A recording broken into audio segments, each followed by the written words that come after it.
Assalomu alaykum azizlar. Bugungi mavzumiz o'sha kanalimizda Telegram kanalimizda so'raganligi tufayli eng ko'p tushunmayotgan mavzulardan biri energiya almashinuvi. Bu energiya almashinuvi mavzusini bir necha darslarga bo'lib o'tmoqchimiz. Birinchi kirish darsimiz. Keyingi darslarda sekin-sekin ko'tarilib, qiyinlashib boraveradi va tartib bilan tushunib borilsa, albatta bu mavzu anchagina oson. Ko'rayotgan bo'lsangiz, bizga energiya almashinuvi mavzusi, ya'ni o'sha mavzu energiya almashinuvi inson, hayvonda yoki o'simliklarda bo'lishi mumkin. O'shanga qarab ikkalasini umumiyroq qilishga harakat qildim. Misol uchun inson yegan vaqtida ovqat yesa, oshqozonda deylik, albatta ichaklari boshqa parchalanadi. Sizga tushunarli bo'lishi uchun oshqozonni ko'rsatib qo'ya qoldik. O'sha paytda kraxmal bo'ladimi yoki bir boshqa narsa bo'ladimi, nimaiki parchalanadi. Albatta parchalangan fermentlar ta'sirida parchalanadi. O'sha parchalanishdagi hamma energiya 100% nima qiladi? Issiqlik bo'lib chiqib ketadi. ATF bormi desa yo'q. 0 ta ATF bo'ladi.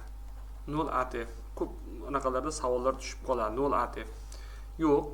Demak, endi parchalangandan keyin hosil bo'lgan oziqa albatta qon orqali hamma hujayralarga tashiladi. Hujayra olib borilgan vaqtida, deylik, biz glyukozani ko'rib chiqamiz. Mana bu yerdan energiya orqali o'tkaziladi. Endi mana bu shartli belgi qilib qo'yganmiz. Ya'ni misol uchun lizosomi uni achitadi yoki parchalaydi. Endi sizga tushunarli bo'lishi uchun shunaqa qildik. Misol uchun achitiladi bu jarayonda fermentativ ta'sirida.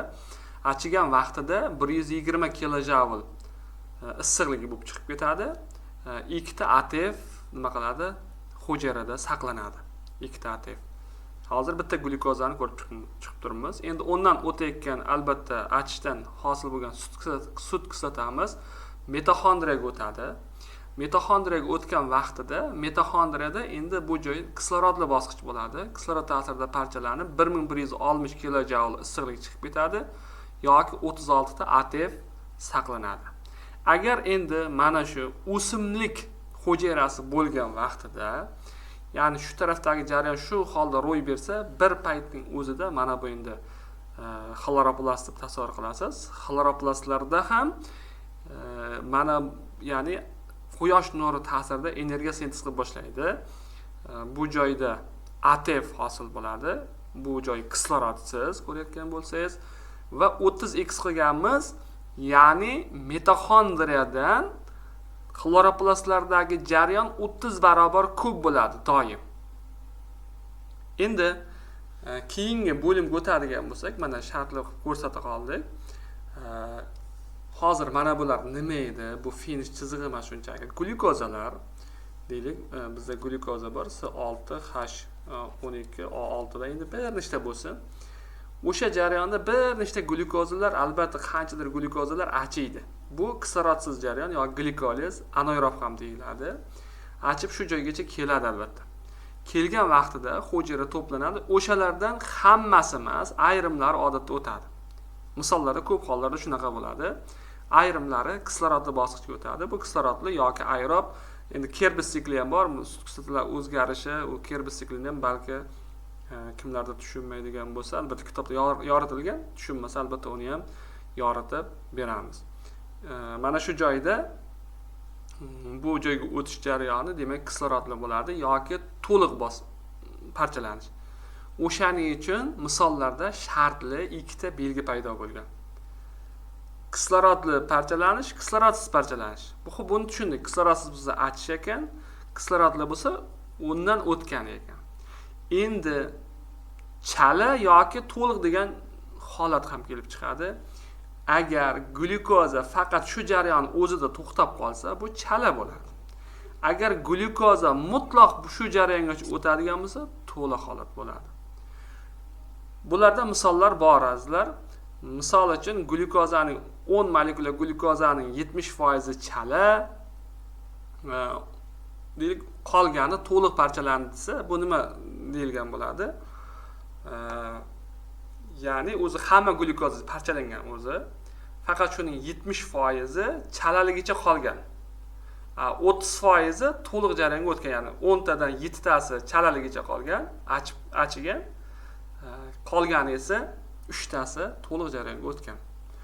Endi buni ham bir biz albatta bilishimiz kerak bo'lgan jarayonlari bor. Mana bu bitta glyukoza parchalangan vaqtida 2 molekula sut kislotasi hosil bo'ladi. 2 molekula sut kislotasi hosil bo'ladi va o'sha jarayonda, ya'ni sitoplazmada kechayotgan jarayon, 2 ta fosfatsata va 2 ta ATF sarflanadidagi 2 ta ATF va 2 molekula suv hosil bo'ladi. Hozir va o'sha paytda 120 kilojoule energiya issiqlik bu bunaqalarni tashqariga chiqib ketadi. Bizga vaqtida ko'p sut kislotasi berib misol berilardi. Hozir suvni ham ishlatishyapti. O'shancha albatta buni ham bilib qo'yinglar. Hali kelajakda keyingi darslarimizda albatta mana shu suvga taalluqli bo'lgan misollar ko'ramiz. Keyingisi endi sut kislotagacha achib bo'ldi. Achib bo'lgan sut kislotamiz, ya'ni glyukozamiz sut kislotaga aylandi. U esa kislorodli jarayonda, albatta bu joyda 6 molekula kislorod sarflanib, karbonat angidrid va suvga parchalanadi. Bir paytda u o'sha sut kislotani parchalanishligi uchun 36 ta ADF bilan 36 ta fosfatsata bilan 36 ta ADF birikib 36 ta ATF hosil bo'ladi. Ya'ni sut kislotani parchalanishida hosil bo'layotgan energiyalarni ATF holida saqlaydi va 36 molekula suv hosil bo'ladi. Bir paytda 2 molekula sut kislotasi hosil bo'lgan suv ham bor edi, 6. Umumiy holda suvlar 42 bo'ladi. Umumiy holda bu ham juda muhim. Qancha suvligini albatta bilish kerak bo'ladi misol vaqtlari. Va o'sha paytda 1160 kilokaloriya issiqlik nima qiladi? Chiqib ketadi.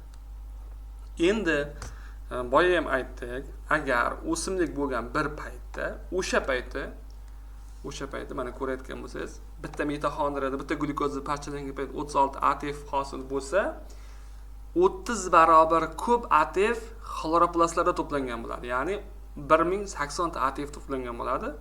Qarang, e'tibor beramiz, 38 emas, 36 ta ATF ni ko'paytiramiz. Chunki mitoxondriya mana bu jarayon o'zi tepada ham aytdik, sut kislorod ta'sirida oksidlanishi mitoxondriyada ro'y beradi.